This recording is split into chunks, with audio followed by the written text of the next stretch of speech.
ಹಾಗೂ ಅನಾವೃಷ್ಟಿಯಿಂದ ಸಾವು ನೋವುಗಳು ಸಂಭವಿಸಿದೆ. ಆದರೂ ಕಾಡಿನ ನಾಶಕ ಹೆಚ್ಚಿ ಪ್ರಾಣಿಯೇ, ನೀನು ಮಾನವನನ್ನು ಅವೇಗೆನ್ನುವೆಯ? ನಮ್ಮ ಬುದ್ಧಿವಂತಿಕೆ ನಿನಗೇನು ಗೊತ್ತು? ಹೇಳಪ್ಪ, ನಿಮ್ಮ ಜಾಣತನವನ್ನು ನಾವು ಸ್ವಲ್ಪ ತಿಳಿಯುತ್ತೇವೆ. ಆಕಾಶದಲ್ಲಿ ಹಾರುವ ವಿಮಾನ, ನೀರಿನ ಮೇಲೆ ಚಲಿಸುವ ದೋಣಿ, ಹಡಗುಗಳನ್ನು ಸೃಷ್ಟಿಸಿದ್ದೇವೆ. ಇದಿಷ್ಟು ಸಾಕಲ್ಲವೇ ನಮ್ಮ ಬುದ್ಧಿವಂತಿಕೆ?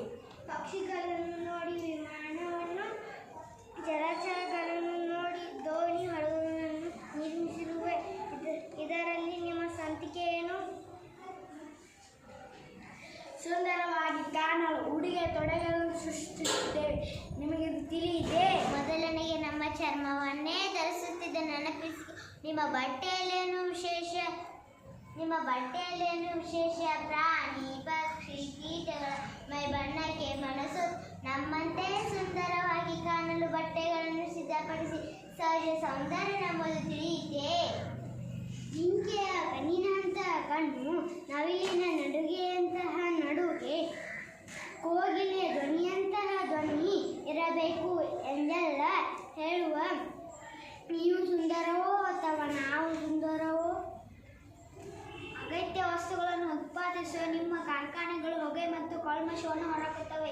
ಇದರಿಂದ ಗಾಳಿ, ಮಣ್ಣು, ನೀರು ಮಲಿನವಾಗುತ್ತವೆ. ಇದೇಕೆ ನಿನಗೆ ತಿಳಿಯುತ್ತಿಲ್ಲ?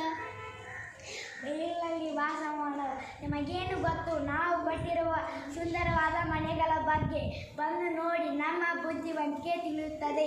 ಜಿಗಿಜನಗೂಡು, ಜೇನುಗೂಡು, ಗೆದ್ದಲ ಹುಳು ಕಟ್ಟುವ ಹುತ್ತುಗಳು ಕಸದಿಂದ ಮಾಡಿರುವ ಎಷ್ಟು ಸುಂದರ, ಸುರಕ್ಷಿತ ಕಸದಿಂದ ಮಾಡಿರುವ ನಮ್ಮ ಸಾಧನೆ ಮುಂದೆ ನಿಮ್ಮ ಸಾಧನೆ ಶೂನ್ಯ.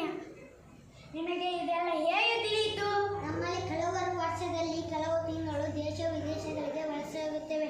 ಅಲ್ಲಿ ಗೆಳೆಯರೊಂದಿಗೆ ಚರ್ಚಿಸುತ್ತೇವೆ. ನಿನಗೆ ಇದು ತಿಳಿಯದೆ? ಮಾನವ, ನೀನು ಏನೇ ಮಾಡಿದರೂ ಅಥವಾ ಮುಂದೆ ಮಾಡಿದರೂ ಅದು ಈ ಪ್ರಕೃತಿಯ ಪ್ರವಾಹದಿಂದ, ಪ್ರಕೃತಿಯ ಅಂಗವಾದ ಕಾಡಿನ ನಾಶದಿಂದ ನಿನ್ನ ಸಂತತಿಯ ನಾಶವಾಗುತ್ತದೆ. ಮೊದಲು ಒತ್ತುಕೋ. ನೀನು ಕಾಡಿನ ಸಂರಕ್ಷಣೆಗೆ ಮುಂದಾಗು. ಸಾಲು ಮರದ ತಿಮ್ಮಕ್ಕನನ್ನು ನೋಡಿ ಕಲಿ. ನೀನು ಬದುಕುವ ಜೊತೆಗೆ ಅವಳಿಗೆ ನಿನ್ನ ಬುದ್ಧಿವಂತಿಕೆಯನ್ನು ತೋರಿಸು. ಏಳು, ಎಚ್ಚರಗಳು. ಸಮಯ ಮೀರುವ ಮುನ್ನ ಎದ್ದೇಳು. ಹೇಳು, ಶಾಲೆ ತಡವಾಗುತ್ತದೆ. ಅಮ್ಮ, ನನಗೆ ಕನಸು ಬಿದ್ದಿತ್ತು. ಎಂಥ ಕನಸು ಗೊತ್ತಾ? ಕಾಡಿನಲ್ಲಿ ಪ್ರಾಣಿಗಳೆಲ್ಲ ಸೇರಿ ಮರ ಕಡಿಯಲು ಹೋದ ಮನುಷ್ಯನ ಮನ ಪರಿವರ್ತನೆ ಮಾಡಿದವು. ಅಲ್ಲಿ ಎಷ್ಟೆಲ್ಲ ಪ್ರಾಣಿಗಳಿದ್ದವು ಗೊತ್ತಾ? ಹೌದಾ? ನಿಜವಾಗಿ